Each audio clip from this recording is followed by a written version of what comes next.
Very good afternoon. You're watching Lunchtime News here on TV1. My name is Devi Paldana. Now, before we head into your stories in more detail, let's first take a look at your headlines.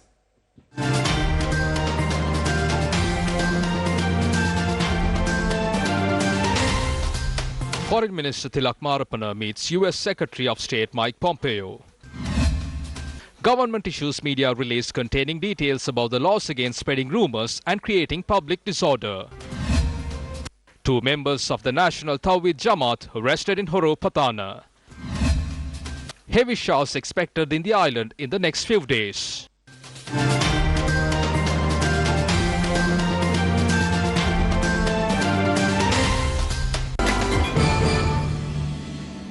Now, in one of your headline-making stories, US Secretary of State Mike Pompeo reiterated US support for Sri Lanka in its fight against terrorism.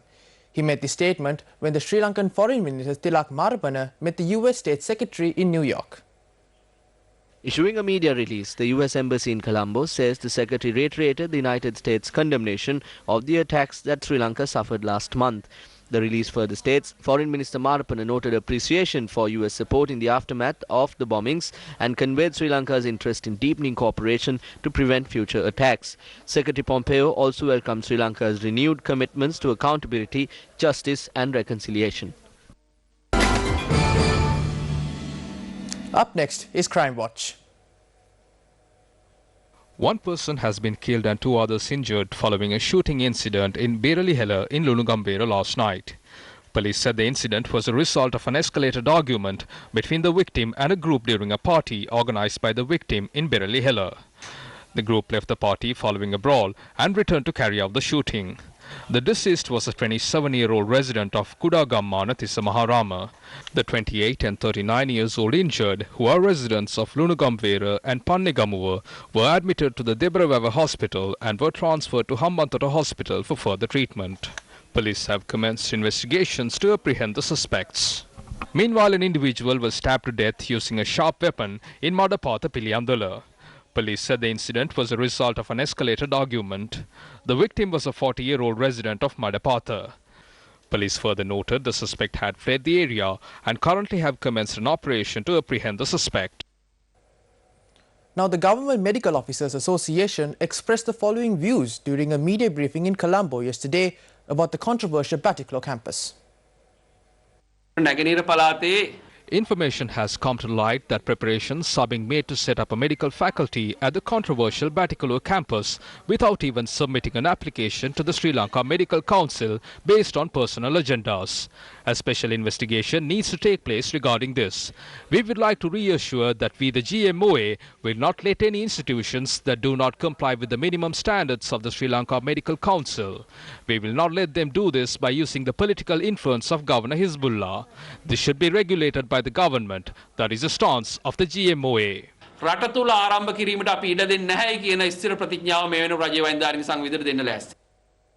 The newly built Buddha Mandira at the Kotmadu Sindrumarama Viharya in Valigama was opened. The Buddha Mandira was opened with the auspices of the Anunayaka of the Malvatu chapter, Venerable Nyangude Vijitasiri Thero. Venerable Theros and the other officials were present at the event. Many challenges appear in various times. No one can stop that. But the challenges we are facing now is very dangerous. We understand that. We should act prudently at a time like this.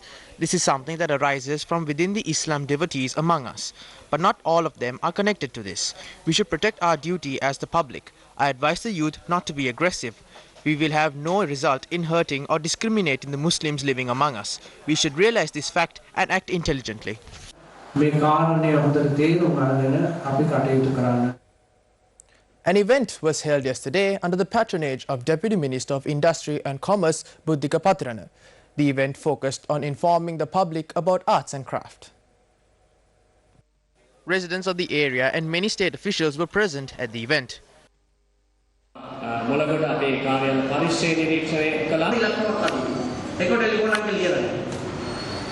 The Deputy Minister answered several questions raised by journalists at the event.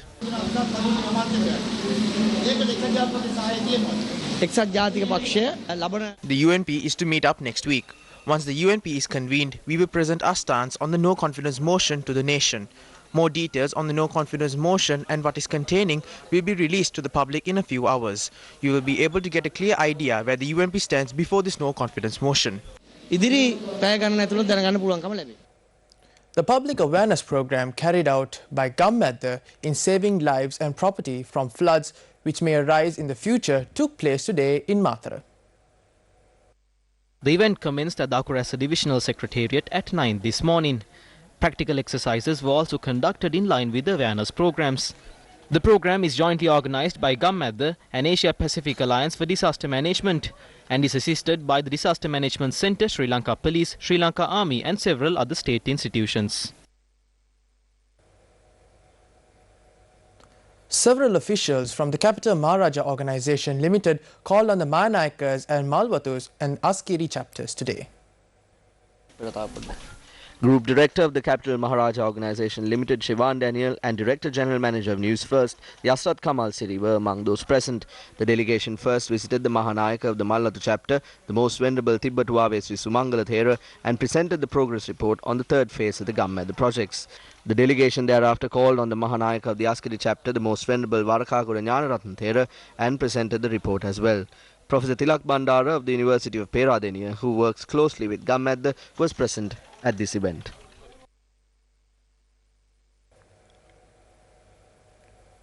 In another one of your headline-making stories, a communique has been issued by the Director General of the Government Information Department specifying several rules, regulations and relevant selections for the attention of the general public owing to the prevailing situation in the country. The release is as follows. According to the Emergency Regulation Number 1 of 2019, no person shall by word of mouth or by any other means whatsoever communicate, disseminate or spread any rumour or false statement which is likely to cause public alarm or public disorder. Any person acting in contravention of the above regulation is liable to be punished on conviction after trial before a High Court or a Magistrates Court with an imprisonment of not less than 3 months and not exceeding 5 years and a fine. The release further notes under the International Covenant on Civil and Political Rights of Act No. 56 of 2007, no person shall propagate war or advocate national, racial or religious hatred that constitutes incitement or discrimination, hostility or violence. Any contravention of the above entails a punishment on conviction after trial before High Court to a rigorous imprisonment not exceeding 10 years. And finally, Prevention of Terrorism Act, the Act No. 48 of 1979.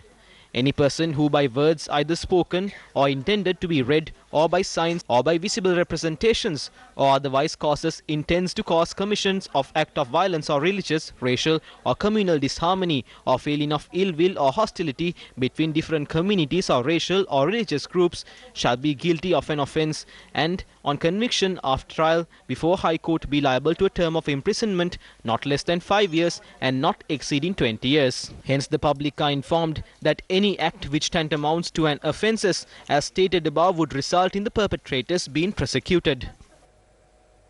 3 individuals sustained severe injuries following an accident that occurred along the Colombo-Munaragala main road in Vellavaya.